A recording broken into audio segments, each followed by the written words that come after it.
اعوذ باللہ من الشیطان الرجیم بسم اللہ الرحمن الرحیم۔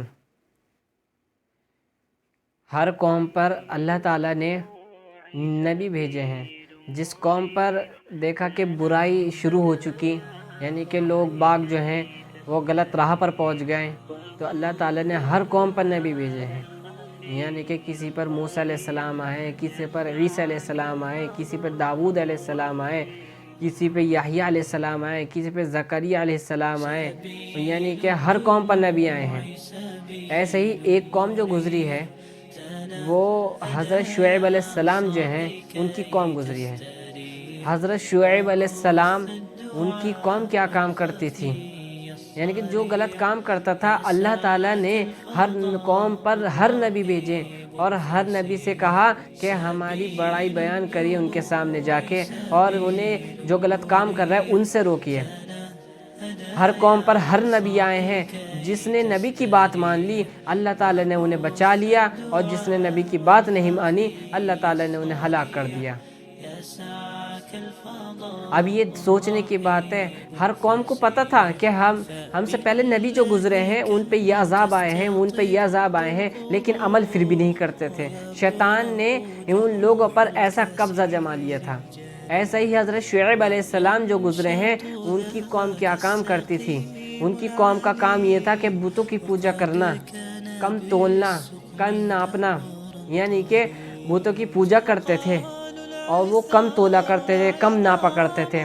جیسے کہ آج کوئی سامان لینے جاتے ہیں نا، پورا سامان جیسے کہ لوگ باغ نہیں دیتے، اس میں کچھ کم بڑھتی کر دیتے، 100 گرام کم کر دیا یا 150 گرام کم کر دیا، 200 گرام کم کر دیا، تو وہ سے کم کرنا، یعنی کہ کم ناپا کرتے تھے، کم تولا کرتے تھے، کسی کو سامان پورا نہیں دیا کرتے تھے۔ تو حضرت شعیب علیہ السلام جب ان کے پاس گئے اور جا کر انہوں نے بڑی نرمی سے، بڑی عاجزی کے ساتھ کہا کہ تم یہ کام مت کیا کرو کہ بتوں کی پوجا کرتے ہو، ایک تو گناہ یہ ہو گیا، اور دوسرا گناہ یہ ہے کہ تم کم ناپتے ہو، کم تولتے ہو۔ تو وہ حضرت شعیب علیہ السلام کی بات انہوں نے جھٹلا دی، ان کی بات نہ مانی۔ جب حضرت شعیب علیہ السلام کی بات وہ نہیں مانتے، حضرت شعیب علیہ السلام اپنی دین کی دعوت دینے پر لگے رہتے ہیں کہ جس نے ہمیں پیدا کیا ہے آپ اس پر ہی کیوں نہیں چلتے۔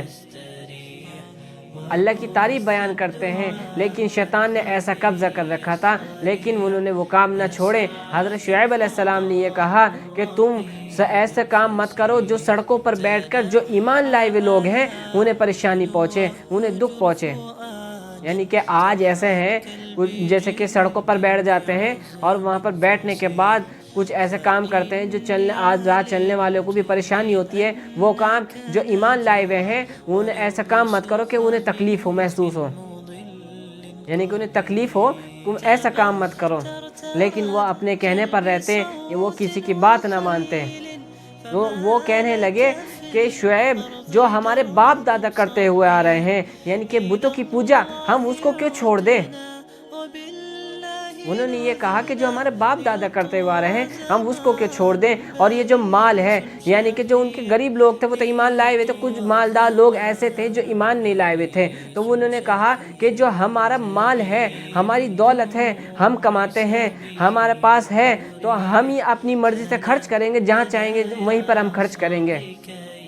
وہ حضرت شعیب علیہ السلام کی ذرا سی بات نہیں مانتے اور کہتے ہیں کہ یہ شعیب یہ بتاؤ تم کب سے اتنے پاک صاف ہو چکے،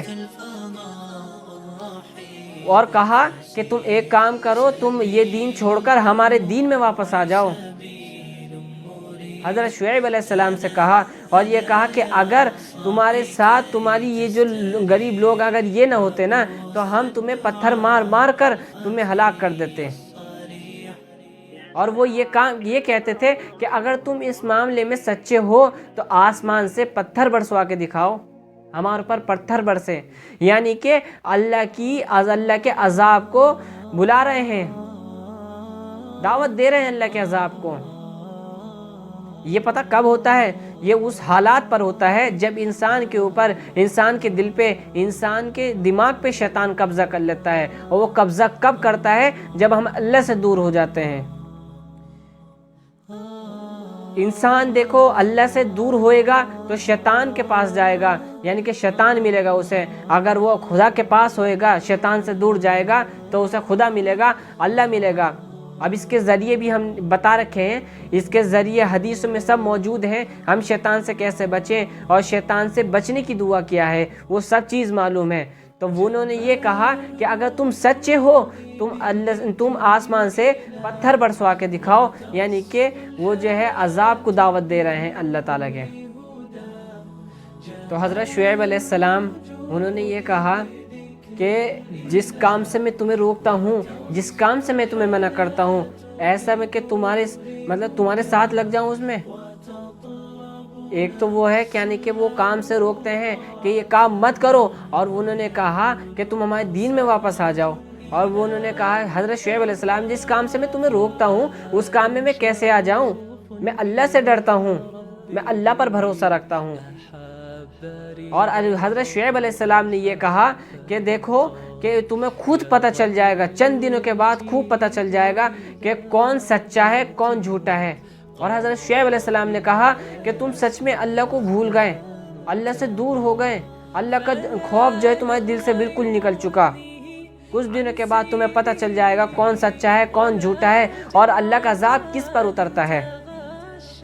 آخرکار ایسا ہی ہوا، کچھ دنوں بعد اللہ کا عذاب آیا اور ان پر سب کو ہلاک کر دیا. اور جو لوگ ایمان والے تھے اللہ نے انہیں بچا لیا، اور وہ لوگ جو ایمان والے نہیں تھے وہ ایسے رہے جیسے کہ دنیا میں آئے نہ تھے، وہ گھروں میں تھے ہی نہ، یعنی کہ بسے ہی نہ تھے یہاں پر. اللہ نے انہیں ایسا کر دیا، سب کو تباہ کر دیا.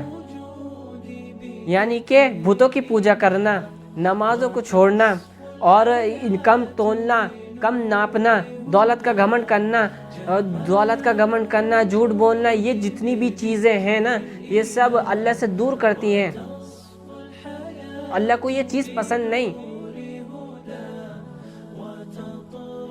تو ہمیں ان چیزوں سے بچنا چاہیے، چھوٹے چھوٹے گناہوں سے بچنا چاہیے، بڑے بڑے گناہوں سے بچنا چاہیے. اگر ہم آج چھوٹے چھوٹے گناہوں سے بچیں گے تو انشاءاللہ کل جا کر بڑے گناہوں سے بھی بچیں گے. کتنی قوم دنیا میں آئی ہے، کتنی قوم دنیا میں آئی ہیں اور سب کو اللہ تعالیٰ نے عذاب میں گرفتار کر لیا. جو لوگ ایمان نہیں لائے، جو اللہ سے دور ہو گئے اور اللہ کو غصہ دلایا کرتے تھے، یعنی کہ اس کے عذاب کو بلایا کرتے تھے، اس کے عذاب کو دعوت دیا کرتے تھے. کتنی قوم دنیا میں آئی ہیں لیکن ان کا پتہ بھی نہیں. جنہوں نے نیک کام کیے ہیں ان کا نام آج تک چلتا ہوا آ رہا ہے، اس میں صحابہ اکرام ہو یا کوئی سے نبی ہو. حضرت موسیٰ علیہ السلام ہے، ان کا نام آج تک موجود ہے اور قیامت تک موجود رہے گا. حضرت شعیب علیہ السلام ان کا نام آج تک موجود ہے، کلام پاک میں موجود ہے اور قیامت تک رہے گا. عیسیٰ علیہ السلام کا کتنا بڑا ذکر ہے، اور یوسف علیہ السلام ان کا بھی ذکر ہے. یعنی کہ ہر نبی کے بارے میں کتابوں میں بھی لکھا ہے، قرآن میں بھی لکھا ہے. یہ وہ لوگ تھے جو اللہ کی عبادت کرتے تھے، یعنی کہ اللہ سے خوف کرتے تھے، اللہ سے ڈرتے تھے، یہ وہ لوگ ہیں. اور صحابہ اکرام جو اللہ کی رسول کی اطاعت کرتے تھے، اللہ کے رسول کا کہنا مانتے تھے. اتنے صحابہ جو آج تک چلتے ہوا رہے جن کے نام. اور جو لوگ ایمان نہیں لاتے اور جو لوگ ایمان میں داخل نہیں ہوں، جن پر اللہ کا عذاب آیا ہے، ان کا نام نشان بھی مٹ گیا، ان کا یہ نہیں پتہ کون تھا کون نہیں. اور فرعون کی لاش جو آج رکھی ہوئی صرف اور صرف اس لیے تاکہ ان لوگوں کے لیے عبرت ہو جائے کہ اگر تم یہ کام کرو گے، خدا منواؤ گے، یعنی کہ خدا کے علاوہ کسی اور کو مانو گے تو اس پہ ایسے ہی عذاب آئے گا. یہ وہ لوگ ہیں جو اللہ کی عبادت نہیں کرتے اور خدا کے عذاب کو دعوت دیتے ہیں. اور فرعون کی لاش آج تک موجود ہے. آج تک موجود کیوں ہیں؟ حالانکہ وہ ڈوب چکا تھا فرعون. اللہ تعالیٰ چاہتا چیٹی پر سب چیزیں کھا جاتی ہیں اسے، اس کا پتہ بھی نہیں چلتا، لیکن آج اس لیے موجود ہے تاکہ ان لوگوں کے لیے عبرت حاصل ہو کہ جو اللہ کی نافرمانیاں کرتے ہیں اللہ ان کے ساتھ کیا کرتا ہے. اب یہ اس میں دونوں چیزوں کا پتہ چل گیا ہے کہ جو اللہ کی عبادت کرتے ہیں، رسول کی اطاعت کرتے ہیں، ان کا نام و نشان قیامت تک چلتا رہتا ہے، اللہ والے جو ہوتے ہیں. اور جو اللہ کے عبادت نہیں کرتے ان کا تو نام و نشان ہی پتہ نہیں چلتا کہاں چلا گیا کہاں نہیں. تو ہمیں یہ چاہیے کہ ہم صرف اور صرف اللہ کی عبادت کریں۔ اگر ہمیں گناہوں سے بچنا ہے، ہم پچھلی زندگی پہ غور کریں، یعنی کہ نبیوں کی، صحاباؤں کی زندگی پر غور کریں کہ ان پر کتنی مشقت آئی ہیں، کتنی پریشانی آئی ہیں۔ اگر ہم ان کے عذابوں کو دیکھیں گے تو ہمیں ڈر محسوس ہوئے گا دل سے، یعنی کہ ایسے نہیں کہ ہم نے دیکھا ہٹا دیا اور اپنا پھر اسی حالت پا گئے۔ اگر ہم دل لگا کے دیکھ لیں گے کہ ہم کتنی بڑی گمراہی میں جی رہے ہیں تو ہمیں ڈر محسوس ہوئے گا، اللہ سے ڈر لگے گا اور اللہ سے محبت ہوئے گی، تاکہ ہم اللہ سے محبت کر سکیں اور پھر ہم اللہ کی اطاعت حاصل کر سکیں، یعنی کہ رسول کی اطاعت حاصل کر سکیں اور ہم جنت میں داخل ہو سکیں۔ یہی ذریعہ ہے۔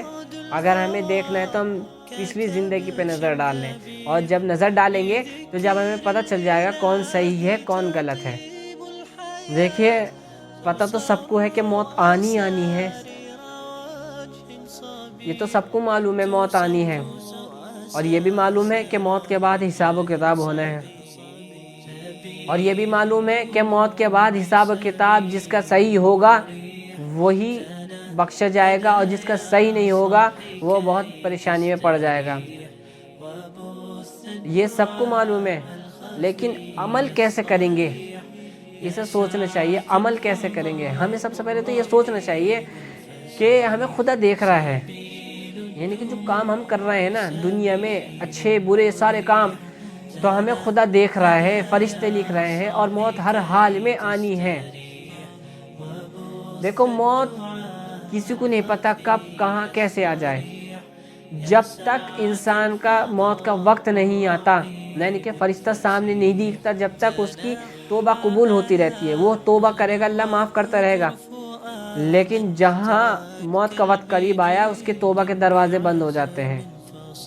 جیسے کہ فرعون ہے، پوری زندگی گناہ کیا ہے، آخر وقت میں توبہ کرنا چاہیے لیکن توبہ قبول نہیں ہوئی، اور اللہ نے توبہ کرنے سے پہلے ہی اپنا اس کا کام کر دیا، یعنی کہ ارادہ اس کا توبہ کا تھا، توبہ کر لوں، لیکن پھر بھی اللہ نے اس کی ایسا کر دیا کہ وہ توبہ نہیں کر سکا۔ تو اس لیے اللہ کو ہمیں اتنا ناراض نہیں کرنا چاہیے کہ اللہ اتنا ناراض ہو جائے کہیں توبہ کا بھی موقع نہ ملے۔ کہ اللہ تعالیٰ سے دعا کریں کہ اللہ تعالیٰ ہمیں موت سے پہلے توبہ قبول فرما لے ہماری، اور عمل کی توفیق عطا فرما دے، اور موت سے پہلے تو ہم سے راضی ہو جائے۔ جب اللہ تو ہم سے راضی ہو جب ہی ہمیں موت آئے۔ یہ دعا کریں اللہ سے، اللہ تعالیٰ ہم سب کو عمل کی توفیق عطا فرمائے، نیک راستے پر چلنے کی توفیق عطا فرمائے، اور ہم سب کو حلال روزی عطا فرمائے، حرام روزی سے محفوظ رکھے، صرف اور صرف ہمیں اپنی عبادت کرنے کی توفیق عطا فرمائے، اور گمراہیوں سے بچائے رکھے۔ یہ دعا کریں تو انشاءاللہ ہم کامیاب ہو جائیں گے۔ دعا میں یاد رکھیں۔ السلام علیکم۔